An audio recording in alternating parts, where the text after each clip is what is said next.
সুন্দর মনি মুচকি হাসি,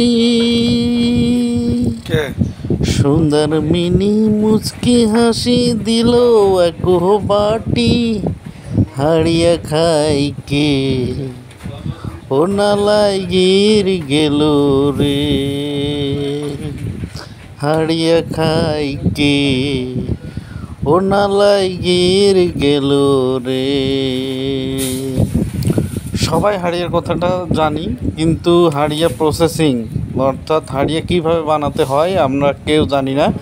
তাই দেখে নিন কীভাবে হাড়িয়া বা হাড়িয়া তৈরি করতে হয়, সেটা দেখে নিন।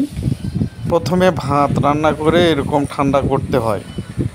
ঠান্ডা করে ঠান্ডার জন্য ফ্যানে দেওয়া হয়েছে। এখানে সম্ভবত বিয়ে অনুষ্ঠানের হাড়িয়া প্রসেসিং করা হচ্ছে, তাই অনেকগুলো রাখতে হয় বিয়ে বাড়িতে, বিয়ের পার্টি। তাই যে ভাত ঠান্ডা করছে, তারপরে এই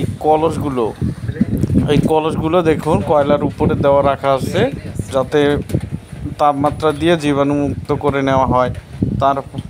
জীবাণুমুক্ত করে তারপরে প্রসেসিং করা হয় হাড়িয়া। আপনারা দেখতে পাচ্ছেন ভাত ঠান্ডা করে এই পাতিলটাকে সুন্দরভাবে কয়লার মধ্যে রেখে শুকনো করে নিচ্ছে।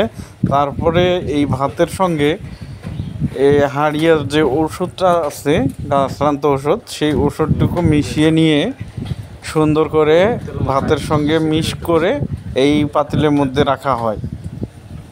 পাতিলের মধ্যে দিয়ে ঢাকনা দিয়ে 3 দিন রাখলে পরে হাড়িয়া হয়ে যায়।